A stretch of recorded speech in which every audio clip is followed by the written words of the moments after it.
네, 벌써 이번 주 마지막입니다. 썰전 라이브 마지막 코너죠. 이성대 뉴스 썰기 시작하죠. 네, 오늘 준비한 재료 바로 보겠습니다.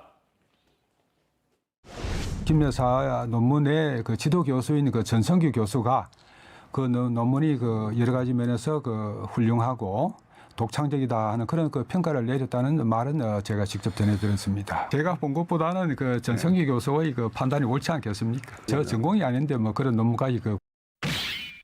자, 논문과 대표에 대한 새로운 평 2. 어제에 이어서 이제 심평 변호사에 대한 얘기인 것 같은데 어제 뜨거운 반응으로 지금 확인해 보니까 조회수가 60만 회를 돌파했습니다. 그 뉴스 썰기 시리즈인데 윤 대통령의 멘토로 불리는 심평 변호사 얘기를 지금 가져왔습니다. 이 기자가 사실 그동안 엔딩곡을 직접 골라왔잖아요. 사실 그런 의미에서 오늘 엔딩곡은 뭘까 좀 기대가 되기도 하고. 근데 뭐 그렇다 해서 어제 엔딩곡을 똑같이 고르지는 않고요. 뭐 제가 그동안 엔딩곡을 골라왔지만 지금까지 한 번 똑같은 거 표절하지는 않았다. 뭐 이렇게 얘기를 좀 해보고요. 자, 김건희 여사의 논문 관련 의혹을 지금 윤석열 대통령의 멘토라고 불리죠. 윤핵맨이라고 볼 수 있는 이 심평 변호사가 계속 두둔을 하고 있지만 뭔가 좀 무리수가 있다 이런 이야기 어제 저희가 소개해드렸는데 오늘 추가적으로 또 고개를 갸우뚱하게 만드는 발언이 나온 겁니다. 앞서서 들어보셨죠. 자, 이번 주 초였습니다. 심평 변호사가 그 김건희 여사의 논문 표절에 대해서 내가 교수를 해봐서 아는데 20년 동안 해봐서 아는데 그 정도는 흔하다라고 이야기를 했었죠. 이 논란이 되자 이렇게 또 해명을 했습니다. 김 여사의 논문 품격이 있다. 근데 이게 또 논란이 됐잖아요. 그러니까 오늘 이렇게 얘기를 한 거죠. 자, 김 여사의 논문 내가 직접 읽어보진 않았지만 그거를 지도했던 지도 교수가 훌륭하다더라. 지도 교수가 훌륭하다고 하니까 훌륭한 게 맞다. 뭐 이런 식으로 얘기를 하고 있는 겁니다. 그 모든 이 해명들의 상당히 진폭이 상당히 크다라고 볼 수 있는 건데 문제는 맨 마지막이죠. 읽어보지 않았는데 훌륭하다라고 단정할 수 있느냐라는 부분이죠. 본인의 전공이 아니기 때문에 직접 읽어봐야 뭐 알겠느냐라고 말을 했던 걸 저희가 앞서 봤습니다. 하지만 글쎄요, 전공이 아니더라도 읽어보지도 않고서 논문이 어떻게 훌륭한 줄 알까 궁금해지기도 하고 사실 지도 교수가 그런 말을 했다고 하더라도 방송에서 이렇게 공개적으로 옹호를 하려면 사실 자신의 생각이 좀 들어가 있어야 하는데 그러면 확실한 근거가 있어야 하지 않을까라는 생각이 듭니다. 뉴스 썰기도 사실 아무리 재밌다고 들어도 본인이 직접 봐야 다른 사람에게 더 확실하게 홍보가 되는 것도 있잖아요. 직접 봐야 더 자신 있게 얘기할 수 있는 거죠. 자, 그런데 이제 지금 전공이 아니라서 굳이 읽어보지도 않았고 읽어볼 생각도 없다는 식으로 부연 설명을 했습니다. 자, 그런데 다시 보시면 과거에 이렇게 얘기를 했지 않습니까? 내가 교수를 해봐서 알고 한 20여 년 동안 해봤는데 흔했다, 표절이 뭐 흔했다라고 얘기를 했어요. 정리하면 이건 겁니다. 자, 표절 논란 같은 부정적인 이슈에 대해서는 내가 직접 해봤다. 전문가 입장에서 볼 때는 별게 아니다라고 옹호를 하고 있는데 자, 반면에 이제 논문의 품질 같은 부분에 대해서는 나는 전문가가 아니다. 나는 직접 보지도 않았고 읽을 생각도 없지만 누군가가 그렇게 얘기를 해주니까 훌륭하다. 이렇게 얘기를 하고 있는 거죠. 그러니까 뭐라고 할까요? 주장의 근거나 주장의 어떤 그 기준이 달라지고 있다. 선택적 해명이다. 이렇게 볼 수 있는 겁니다. 네, 어제 저희가 그 60만 회를 돌파한 그 영상을 보더라도 댓글에 굉장히 많은 의견들이 담겨 있었습니다. 본인보다 더 전문가 의견이 훌륭하다, 그걸 믿는다는 건데 논문 의혹을 옹호하려다 지금 계속해서 논란을 만들고 있는 게 아닌가 싶기도 하고요. 안 그래도 야당에서는 지금 김건희 여사 관련 국정조사 공세를 높이고 있잖아요. 그렇습니다. 또 하나 오늘 아침에 한 조간신문에서 단독 보도라고 해서 올라왔었죠. 자, 관저를 지금 리모델링 했는데 그 리모델링 업체의 대표가 김 여사의 추천으로 대통령 취임식에 초청이 됐다라는 거죠. 자, 저희가 예전에 뉴스 썰기에서 한번 다루지 않았습니까? 지금 국민의힘 차기 유력 당대표 순위권 중에 한 명인데다가 국민의힘 유력 정치인 중에 하나인 나경원 전 의원 같은 경우에도 열심히 뛰었지만 취임식 초청을 받지 못했습니다.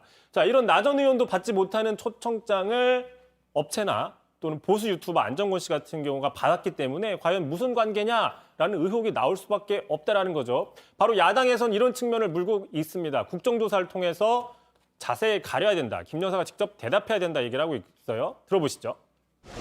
대통령 취임식에도 초대를 받았다고 하는데 이거는 보통 관계가 아니고서는 대통령 취임식에 대통령 영부인이 직접 초청할 리가 없지 않습니까? 대통령실에서 이렇게 포스터도 새로 공개하고 지지율 반등 조사도 나왔지만 여전히 이준석 전 대표와 갈등이 현재 진행 중입니다. 그런데다가 야당이 지금 김 여사 관련까지 조준하고 있는 그런 모습이고요. 그런 상황으로 정리를 해볼 수 있는데, 자, 앞서서 말씀드린 그 윤석열 대통령의 핵심 멘토 윤핵맨 심평 변호사가 또 이준석 대표 사태에 대해서도 한마디를 했습니다. 이준석 리스크는 한마디로 큰 문제가 없다라고 얘기를 하는 건데요. 자, 보시는 것처럼 자, 이준석은 절대 인가에 안 된다. 약간 이게 사투리 느낌. 네네네. 아니면 뭐 영어의 가이, 남자. 뭐 이렇게 해석할 수도 있을 것 같고요. 번역기 돌리면. 인가이면 예. 가이가 되고 있는 건가요? 번역기를 돌리면 남자 영어가 나오고. 자, 또 이렇게 얘기를 했습니다, 오늘. 자, 이준석 대표가 자기 때문에 대선 이긴 것처럼 생각하는데 천만의 말씀이다. 자, 보신 것처럼 이 심평 변호사는 대선 때부터 이 대표에 대해서 부정적인 평가를 지속적으로 일관적으로 해왔습니다. 자, 이 이유에 대해서 왜 그렇게 판단하는지에 대해서 오늘 본인이 스스로 이유를 밝혔는데요. 직접 들어보시죠. 우리가 이야기를 하면서 예. 눈을 보고 이야기하지 않습니까? 예. 이 전 대표는 흔히 이 허공을 쳐다보면서 말을 하죠. 그런 점에서 이 신뢰가 좀 가지 않는 그런 측면이 있는 거죠. 자, 눈을 마주치지 않는다. 내 눈을 바라보지 않는다. 부정평가의 이유다. 라고 얘기하고 있습니다. 네. 눈을 쳐다보지 않아서 신뢰가 가지 않는다. 뭐 그럴 수도 있지만 그만 보세요. 그럴 수도 있지만 그게 정말 대통령과 여당 대표 사이의 정치적 관계를 설명하면서 이렇게 본인의 주관적인 판단으로 이런 근거를 드는 건 납득이 쉽지 않습니다. 뭐 그런 지적을 할 수밖에 없는 거고요. 자, 김 여사의 논문은 읽어보지 않았지만 굳이 읽어보지 않아도 훌륭하다라고 하면서 남의 의견을 적극적으로 수용하지 않았습니까? 자, 반면에 이준석 대표의 경우에는 다른 어떤 사람들의 객관적인 평가도 있단 말이죠. 긍정적인 평가도 있고 물론 부정적인 평가도 있지만 자, 이준석 대표의 경우에는 다른 객관적인 평가보다는 자신의 주관적인 판단에 근거해서 평가를 하고 있다. 이 역시 좀 선택적이다. 근거와 기준이 다르다라고 볼 수 있는 거고요. 자, 이준석 대표도 가만히 있지 않겠죠. 어쨌든 또 한마디 했습니다. 들어보시죠. 그래서 1번 보기에 윤석열 대통령, 2번 보기에 윤핵관, 3번 보기에 이준석, 4번 보기에 예를 들어서 뭐 영부인, 5번 보기에 뭐 대통령의 멘토라고 하는 심평 씨 같은 분, 뭐 이렇게 넣었으면은 제 거 더 줄어들었을 겁니다. 자, 이준석 대표는 심평 변호사를 대선 주자급 또는 당대표급으로 격상을 시켜줬네요. 누구든 넣으면 본인이 밀릴 것이다라는 거에 대해서 방점이 찍혀 있는 거겠죠. 자, 멘토라 불리는 심평 변호사, 제대로 멘토링을 하고 있는지 객관적인 근거로 좀 따져보면 좋겠네요. 이성대 뉴스 썰기 여기까지 하겠습니다. 수고하셨습니다. 네, 오늘 썰전 라이브 여기까지입니다. 계속해서 정치부 회의가 이어지고요. 저희는 다음 주 월요일에 다시 찾아뵙겠습니다. 시청해주신 여러분 고맙습니다.